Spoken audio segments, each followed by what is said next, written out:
নমস্কাৰ পৰম শ্ৰদ্ধা শিক্ষাগুৰু ছাৰ বাইদেউসকল আপোনালোক সকলোকে মোৰ দাস টেকনিকেল চেনেলৰ আন এটি ভিডিঅ'লৈ স্বাগতম জনাইছোঁ।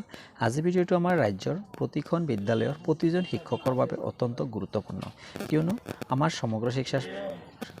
সমগ্ৰ শিক্ষা ফালৰ পৰা এখন বিশেষ চিঠি আহিছে আৰু এই চিঠিখন মতে অহা 15 আগষ্টৰ ভিতৰত আমাৰ শিক্ষা সেতু পোৰ্টেলত ষ্টুডেণ্ট ডাটা আপডেট দিব লাগিব। অৰ্থাৎ আমাৰ স্কুলত যে ষ্টুডেণ্টবিলাক আহি আছে, যদি কোনো নতুনকৈ ষ্টুডেণ্ট আহিছে তেনেহ'লে আমি শিক্ষা সেতু পোৰ্টেলত কেনেদৰে আপডেট কৰিম বা কেনেদৰে এড কৰিম, আৰু কিছুমান ষ্টুডেণ্ট যদি আমাৰ স্কুলত আহিছিল ইমান দিন ধৰি কিন্তু বৰ্তমান সেই ষ্টুডেণ্টজন আমাৰ স্কুললৈ নাহে কিন্তু বেলেগ স্কুলত গৈ আছে বা বেলেগ এখন ঠাইলৈ গুচি গ'ল, তেনেহ'লে আমি সেই ষ্টুডেণ্টজনক কেনেদৰে ড্ৰপ বক্সত দিম বা কেনেদৰে আমি ডিলিট কৰিম, এই সম্পূৰ্ণ কথা এই ভিডিঅ'টোৰ যোগেদি আপোনালোকক দেখাবলৈ যত্ন কৰিম। আপোনালোকে নিজেও যদি এই ভিডিঅ'টো চাই তেতিয়াহ'লে আপোনালোকে নিজে আপোনালোকৰ নিজৰ মোবাইলতে এই কামটো কৰিব পাৰিব। তেন্তে বলক আমি ভিডিঅ'টো আৰম্ভ কৰোঁ। আপোনালোকে যিকোনো এটা ব্ৰাউজাৰত যাব, হয়তো ক্ৰম ব্ৰাউজাৰ নহ'লে গুগলত, যিকোনো এটা ব্ৰাউজাৰত গৈ আপোনালোকে ক্লিক কৰিব ইয়াতে শিক্ষা সেতু SIK, চাওক ইয়াতে sikshasetu.assam.gov.in ইয়াতে আহি গৈছে। যোনটো ফাৰ্ষ্ট লিংক আহিছে এই লিংকটোত আপোনালোকে ক্লিক কৰিব। এই লিংকটোত ক্লিক কৰাৰ লগে লগে এনেধৰণে এখন পেজ খোল খাব য'ত লিখা আছে লগইন, এণ্টাৰ ইউজাৰ নেম। অৰ্থাৎ ইউজাৰ নেম হৈছে আপোনালোকৰ নিজৰ বিদ্যালয়ৰ ইউডাইছ কোডটো দিব, আৰু প্ৰতিখন বিদ্যালয়ৰ কাৰণে এটা পাছৱাৰ্ড দিয়া হৈছে। আপোনালোকে ইয়াতে পাছৱাৰ্ডটো দি দিব। পাছৱাৰ্ডটো দিব, যেনেকুৱা পাছৱাৰ্ডটো দিয়াৰ পাছত আপোনালোকে ডিষ্ট্ৰিক্টটো দি দিব। ডিষ্ট্ৰিক্টটো দিয়াৰ পাছত তলত চাওক এটা কেপচা আছে, এই কেপচাটো যেনেধৰণে আছে ঠিক তেনেধৰণে দিব। 6D8L যেনেধৰণে আছে ঠিক তেনেধৰণে দিব। ইয়াত গোটেইখিনি ফিল আপ হোৱাৰ পাছত আপোনালোকে লগইনলৈ ক্লিক কৰিব। লগইনলৈ ক্লিক কৰাৰ পাছত এনেধৰণে এটা পেজ খোল খাব। এই পেজটোত আপোনালোকে নিচে দেখা পাইছে ডেইলি এক্টিভিটি, যোনটো দেখা পাইছে ইয়াতে চাওক ৰেজিষ্ট্ৰেশ্যন 5 টিচাৰ আছে, 157 ষ্টুডেণ্টছ আছে, গোটেইখিনি এনেধৰণে দেখা পাব। কিন্তু ইয়াতে আমি যিহেতু নিউ ষ্টুডেণ্ট এড কৰিম, নিউ ষ্টুডেণ্ট এড কৰাৰ বাবে আমি লেফ্ট ছাইডত যোনটো 3 আঁচ আছে, 3টা আঁচ আছে, এই 3টা আঁচত আপোনালোকে ক্লিক কৰিব। ক্লিক কৰাৰ পাছত এনেধৰণে এটা পেজ খোল খাব। চাওক dashboard, activities, school management, school and staff, teacher and staff, student management. আমি ষ্টুডেণ্ট মেনেজমেণ্টত ক্লিক কৰিম। ষ্টুডেণ্ট মেনেজমেণ্টত ক্লিক কৰাৰ লগে লগে এনেধৰণে এখন এই কেইটামান অপশ্যন আহিব। চাওক student listing, add new student, student details, edit, promotion or repeater. আমি ইয়াতে যিহেতু নতুন এটা ষ্টুডেণ্ট এড কৰিম তাৰ বাবে আমি এড নিউ ষ্টুডেণ্টত ক্লিক কৰিম। এড নিউ ষ্টুডেণ্টত ক্লিক কৰাৰ বাবে জেনেৰেল ইনফৰমেশ্যন অফ ষ্টুডেণ্ট এনেধৰণে পেজ খোল খাব। চাওক ইয়াতে 4টা মেইন অপশ্যন আছে।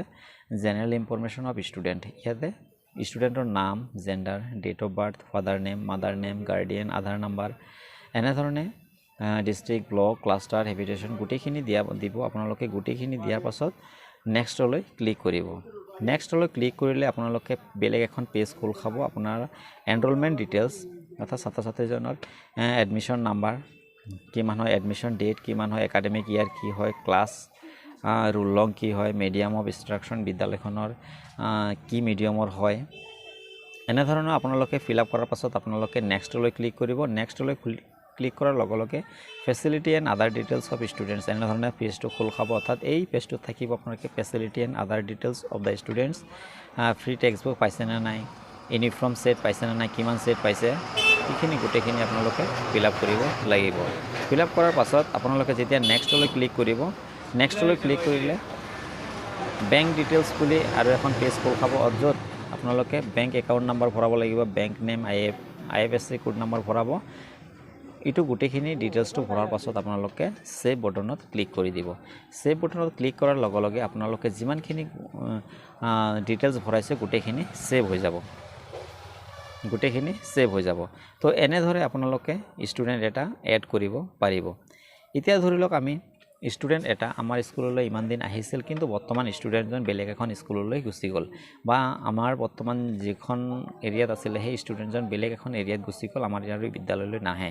তেন্তে আমি কি কৰিব লাগিব, সেই ষ্টুডেণ্টটোক প্ৰায় বিদ্যালয়ত তেনেধৰণৰ হৈ আছে বা হৈছে, তেনেহ'লে আপোনালোকে 3টা আঁচ দেখা পাইছে লেফ্ট ছাইডত, ইয়াতে ক্লিক কৰিব। এনেধৰণে ক্লিক কৰাৰ পাছত লগে লগে আপোনালোকে ষ্টুডেণ্ট মেনেজমেণ্টত ক্লিক কৰিব। ষ্টুডেণ্ট মেনেজমেণ্টত ক্লিক কৰাৰ লগে লগে আপোনালোকে ইয়াতে অপশ্যন দেখা পাব। চাওক student listing, add new student student details edit promotion or repeater আপোনালোকে ইয়াতে এই প্ৰমোশ্যন এণ্ড ৰিপিটাৰ্ছত ক্লিক কৰিব ইয়াতে ক্লিক কৰাৰ লগে লগে এনেধৰণে চাওক ক্লাছ আহি গৈছে ক্লাছ 1 2 3 4 5 গোটেইখিনি আহি গৈছে এতিয়া ধৰি লওক আমি ক্লাছ 2 এজন ষ্টুডেণ্ট আছিলে বৰ্তমান কিন্তু ষ্টুডেণ্টজন নাহে চাওক সিৰিয়েল নম্বৰ 5ত আছে ক্লাছ 2 টোটেল ষ্টুডেণ্ট আছে 22 চাওক ইয়াতে ভিউ বুলি অপশ্যনটো দেখা পাইছে আপোনালোকে এই ভিউত আপোনালোকে ক্লিক কৰিব এই ভিউত ক্লিক কৰাৰ লগে লগে সেই ষ্টুডেণ্টজন ইয়াতে আহিছে আমি ডাইৰেক্ট চাৰ্চ কৰি দিব পাৰোঁ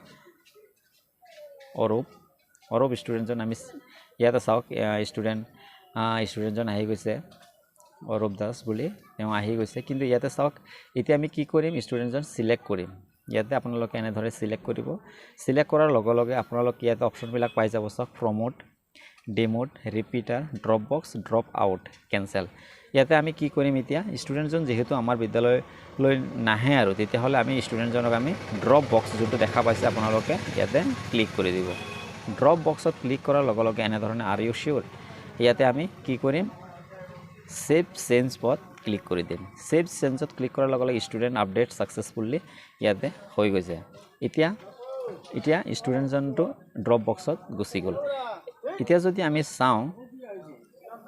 চাওক আপোনালোকে দেখা পাব এতিয়া যদি আমি ষ্টুডেণ্ট ক্লাছ 2ৰ ষ্টুডেণ্ট চাওঁ আপোনালোকে দেখা পাইছে ইয়াতে ক্লাছ 2ৰ 21 ষ্টুডেণ্ট হৈ গ'ল অৰ্থাৎ এই ষ্টুডেণ্টজন আছিলে ইমান সময় আছিলে 22 কিন্তু বৰ্তমান 21 হৈ গ'ল কিয়নো আমি এটা ষ্টুডেণ্টক ড্ৰপ বক্সত ভৰাই দিছোঁ কিয়নো এই ষ্টুডেণ্টটো স্কুললৈ নাহে এইটো কাৰণে আমি ড্ৰপ বক্সত দি দিলোঁ তো ছাৰ বাইদেউসকল আপোনালোকে নিশ্চয় বুজি পাইছে তো আপোনালোকে যদি বুজাত কিবা অসুবিধা হৈছে বা আপোনালোকে যদি কিবা প্ৰব্লেম পাইছে তেন্তে অতি শীঘ্ৰেই কমেণ্টত জনাব তো আশা কৰি আপোনালোকে নিশ্চয় বুজি পাইছে তো আজিৰ ভিডিঅ'টো ইয়াতে সামৰণি মাৰিছোঁ ধন্যবাদ সকলোকে জয় হিন্দ জয় অসম